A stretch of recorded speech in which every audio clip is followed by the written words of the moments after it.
We finally have that first league win under our belt. But with defensive cracks still showing and the derby on the horizon, the big question is, can we turn promise into proof against City?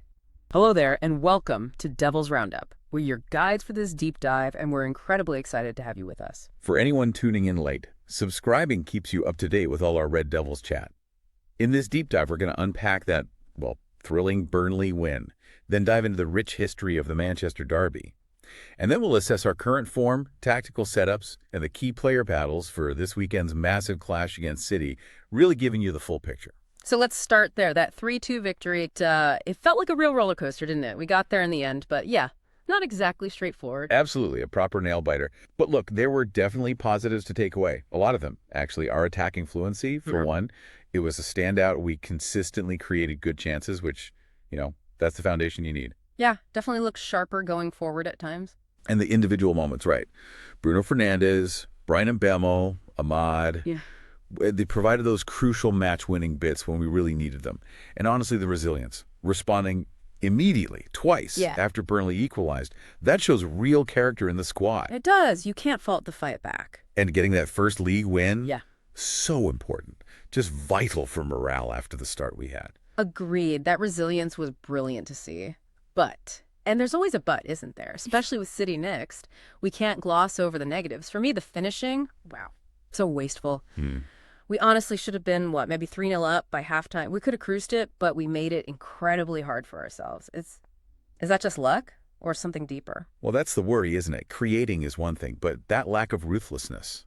Yeah, it's concerning. But the bigger issues, the ones that just seem to keep cropping up, are those defensive lapses. And the goalkeeping situation, too. Still feels fragile back there. Yeah, they feel like the core problems right now.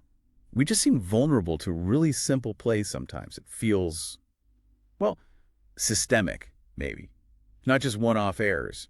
And we struggle to manage a lead. We get ahead, then seem to let teams back in far too easily. That pattern just has to stop. So thinking ahead, especially against a team like City, what can we actually do?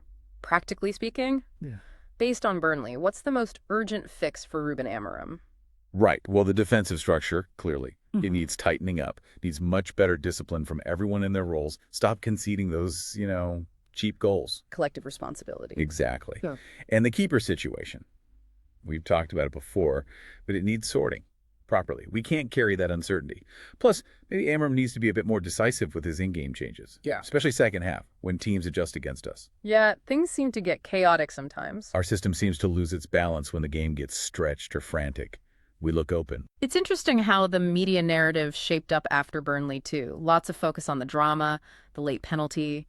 Framing it like we kind of got lucky. Does that tell the whole story, you think? Not really, no. Maybe. The penalty was obviously a big moment, but it did overshadow our overall dominance for large parts, didn't it? Especially when you remember the Mount penalty shot earlier that got overturned. Less noise about that one. Precisely. And statistically, we had, over 3 times as many shots as Burnley? Yeah, the numbers were heavily in our favor. So the win, while it felt shaky, it was deserved based on chances created. It was our own issues, our lack of finishing mostly, that made it harder than it needed to be, not just luck.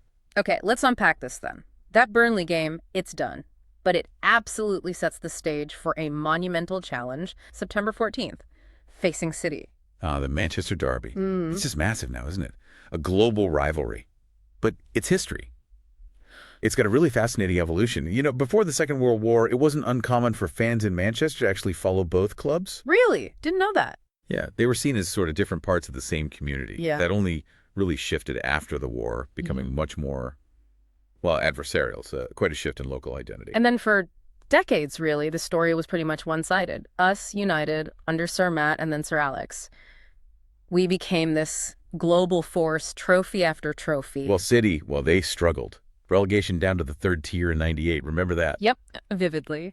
So the rivalry back then, it often lacked that real competitive bite, didn't it? More about local pride than genuine title races. Until 2008, everything changed then. Exactly. Sheikh Mansour's takeover of City, that was the watershed moment. The investment came in, world-class players arrived. And suddenly the landscape completely shifted. Changing of the tide, you could say. Yeah. Turned it from just a derby into this huge global event, often deciding titles. And looking at the history books, the overall head-to-head, out of 196 games, it's 80 wins for United, 54 draws, 62 losses. So yeah, our historical dominance is still clear in those numbers, despite their recent success. But the rivalry isn't just stats, is it? It's those moments, those iconic clashes. Oh, absolutely. They're etched into football history. Dennis Law's back heel for City in '74, helping relegate us. Yeah. The way he didn't celebrate.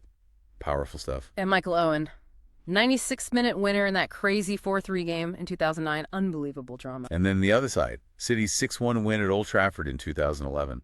Yeah, that one stung. Felt like a real statement, didn't it? Signaled their arrival, helped them to that first title in ages. But moments of our magic, too. Rooney's overhead kick in 2011. Just wow. Still gives you goosebumps. Pure genius. And Pogba in 2018. That 2-minute burst to win 3-2 after being 2-0 down, delaying their title party. Classic derby stuff. So many incredible stories. Bringing it closer to now, last season, 2024-25, it was, well, pretty grim for both clubs by their usual standards. Yeah, we finished 15th with only 42 points, lowest since 1989-90, which led to Amorim coming in. And City, they finished third with 71 points. Good for most teams, but, an underperformance for them. Both teams really needed to reset this season. And think about our two derbies last season. Quite revealing. December 15th, 2024 at the Etihad. We won 2-1. That was amazing. Bruno penalty, then Ahmad with that dramatic 90th minute winner. Against a City side definitely far from their best that day, but still. Yeah, they called it the Oracle Most Improbable Comeback. Tells you something. Then April 6th, 2025, back at Old Trafford, Huh. a 0-0 draw. Our defense really stood firm that day. Ederson made that big save late on from Xerxes. And the key thing there, we took 4 points off a City team that finished 12 places higher than us. Shows what the derby does, right? Form goes out the window sometimes. Exactly. It has this unique psychological weight. You can exploit a rival's weakness regardless of the league table. Anything can happen in these games. By the way, if you're finding this chat interesting, sharing it with fellow Red Devils, brilliant way to keep the discussion flowing. Get involved. Okay, let's shift focus to right now. The current form guide for this season, heading into Sunday, September 14th. City are down in 13th place, just 3 points, 1 win, 2 losses. And us, we're 9th with 4 points, 1 win, 1 draw, 1 defeat. Not the flying start either team wanted. Definitely not. And if you look closer at City's recent games, those 2 league losses are quite revealing. 2-0 at home to Spurs, then 1-2 away at Brighton. What went wrong for them there? Well, reports highlighted kind of failed pressing from the front. It left their defense exposed to quick breaks. It's a vulnerability that maybe carried over from last season, something they haven't quite fixed yet. Potentially something for us to target. Interesting. But then we have our own recent setback to consider, that Carabao Cup exit. Ah, yes. Yeah. Grimsby Town, League 2 side, losing on penalties. That was a major red flag for us, wasn't it? Definitely a shock to the system. It just points to those ongoing consistency issues, despite some decent tactical signs elsewhere. Makes you worry a bit about our readiness for a game of this intensity. So tactically, what are we expecting? Well, it's a really interesting clash of styles, actually. Amorim's brought in this clear 3-4-3 system.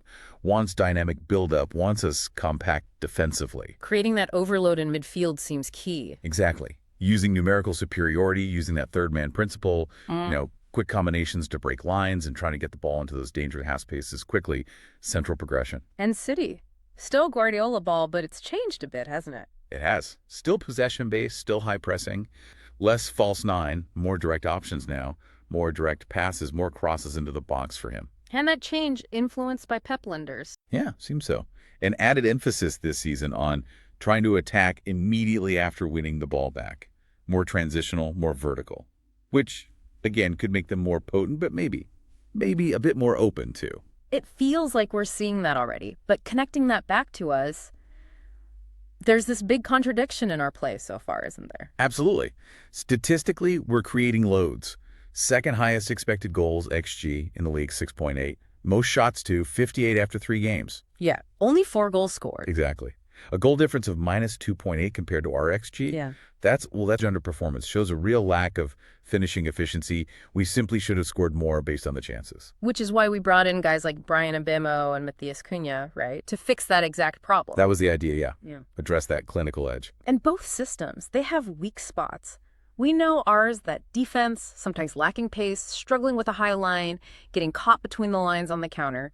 It's a structural thing we need to manage. For sure. City will target that space. But their new directness, moving away from that resting football where they just kept the ball, it does make them more vulnerable to turnovers and fast breaks. We saw that against Spurs and Brighton. Exactly. So it's a bit of a tactical tightrope for both managers.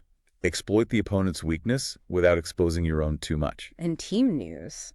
Injuries could play a big part. Yeah, and it's not great news for us, unfortunately. Matheus Cunha, hamstring, Mason Mount, a knock.